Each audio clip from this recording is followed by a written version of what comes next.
Bismillahirrahmanirrahim. Assalamualaikum warahmatullahi wabarakatuh. Yang kami hormati Bapak Julianto selaku dosen mata kuliah Hukum Perikatan Islam di Indonesia di kelas kami.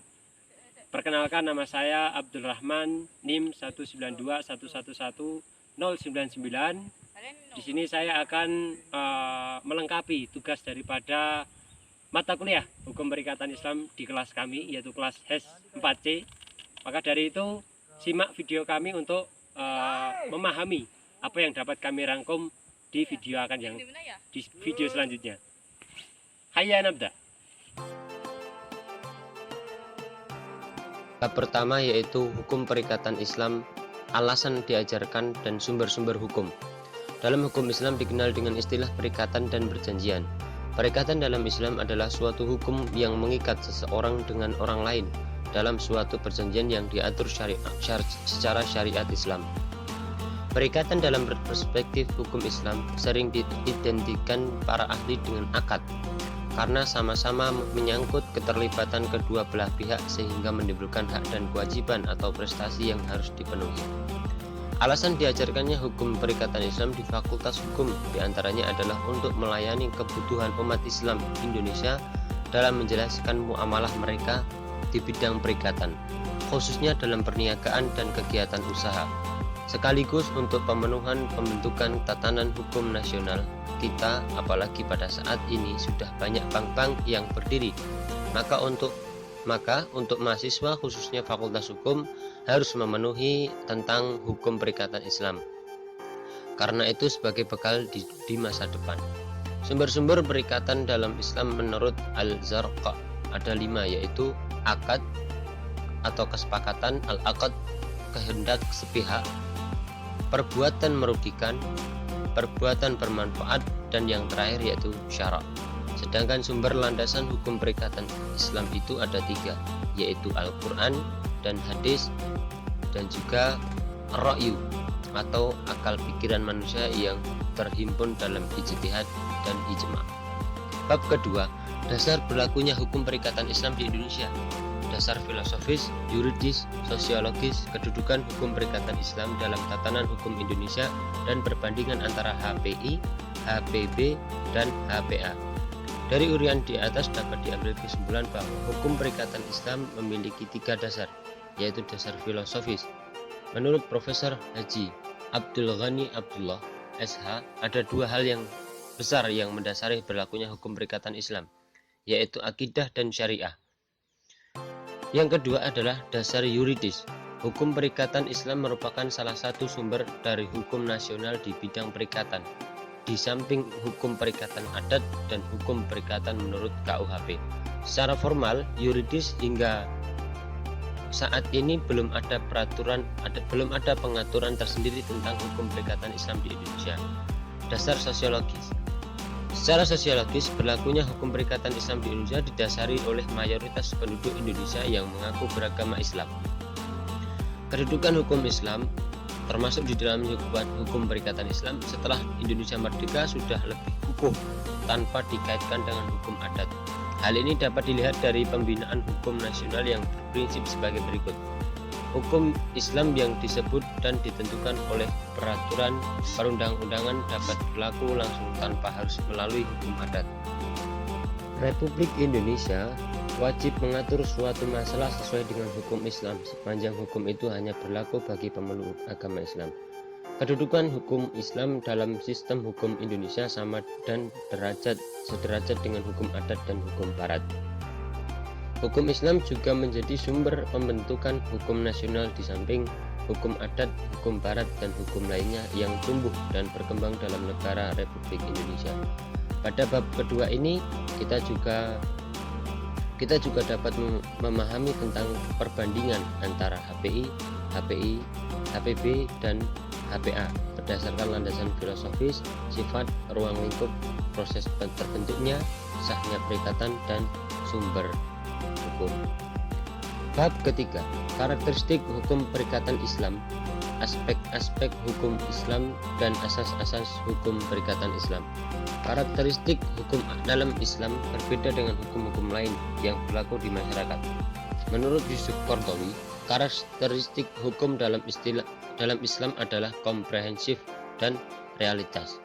Terdapat beberapa aspek-aspek hukum Islam menurut Mustafa Ahmad Az-Zarqa yang membaginya menjadi 7 kelompok, yaitu hukum ibadat, hukum keluarga, hukum muamalah, hukum tata negara atau asy-syariah, dan tata pemerintahan al-ahkam as-sultaniyah atau as-sasiyah asy-syar'iyah, hukum pidana atau al-jinayat, hukum antar negara as-siyar, hukum sopan santun al-adab. Menurut pendapat Abdul Wahab Khalaf, masalah belanja terbagi 2 bagian, hukum ibadah dan hukum muamalah. Hukum muamalah terbagi dalam 7 macam, yaitu hukum keluarga, ahkamul ahwali, asy-syakhsiyah, hukum perdata, ahkamul madaniyah, hukum pidana, ahkamul jinayah, hukum acara, ahkamul murafaat, hukum perundang-undangan, ahkamud dusturiyah, hukum ketatanegaraan, ahmadus dauliyah. 7, yaitu hukum ekonomi dan harta benda atau ahkamul iqtihadiyah wal maliyah. Adapun asas-asas perjanjian dalam hukum syariah itu dibagi pula dalam beberapa asas, yaitu asas tauhid, kebolehan kebebasan berkontrak, keadilan, persamaan, kejujuran, amanah, kemanfaatan dan kemaslahatan, konsensualisme, janji mengikat, keseimbangan prestasi, kepastian hukum, dan kepribadian. Selanjutnya adalah bab 4, akad, yaitu pengertian unsur-unsur, rukun, dan syarat. Akad adalah pernyataan dari 2 pihak atau lebih, ijab dan qabul, yang menghasilkan hukum syar'i dan melazimkan salah satu pihak atau kedua belah pihak. Akad adalah tindakan atau kehendak sepihak yang melahirkan hukum syar'i yang melazimkan dirinya. Hukum akad pada asalnya adalah terlarang sampai ada dalil yang melandasi kebolehannya, sehingga akad yang boleh dilakukan adalah akad secara nas, ada dalilnya. Jika tidak ada, maka akad tersebut terlarang. Asas akad dalam Islam antara lain asas ilahiyah, asas kebebasan, asas persamaan atau kesetaraan, asas keadilan, asas kerelaan, asas kejujuran dan kebenaran, asas tertulis. Rukun adalah yang harus dipenuhi untuk sahnya suatu pekerjaan. Rukun akad seperti akid, ma'qud alaih, ma'udu al-aqd, dan sighat al-aqd. Unsur-unsur akad sebagai berikut: 1. Pertalian ijab dan qabul. 2.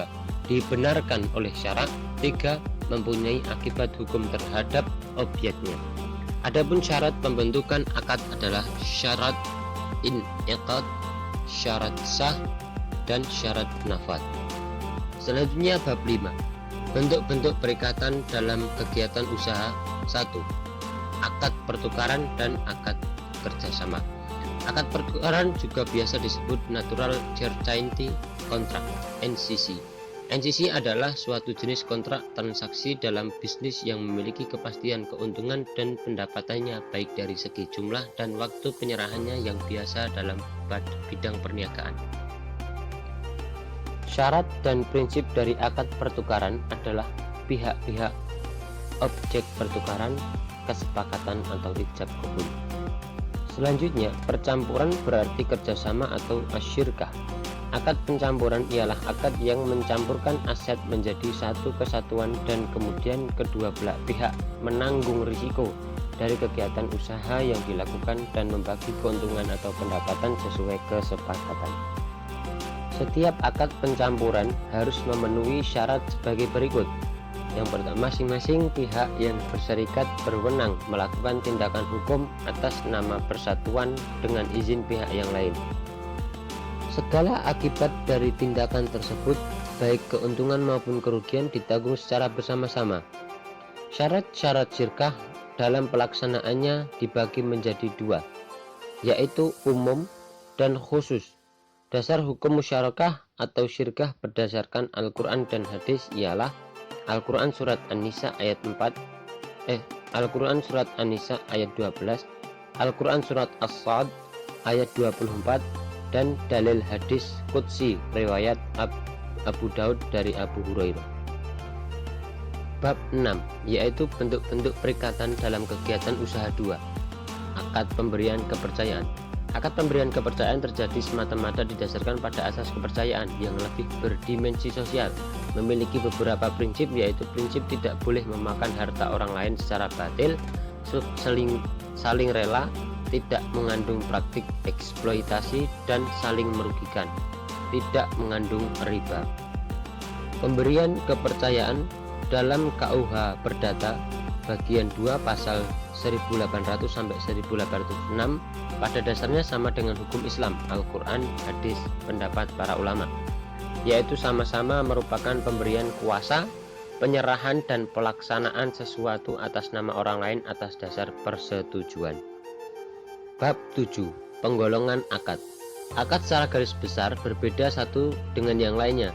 Hal ini berdasarkan asas atau dasar, tujuan, ketentuan, sifat, dan hukum-hukum yang ada dalam akad itu sendiri. Dilihat dari segi keabsahannya menurut syarak, maka akad terbagi 2, akad sahih dan akad tidak sahih.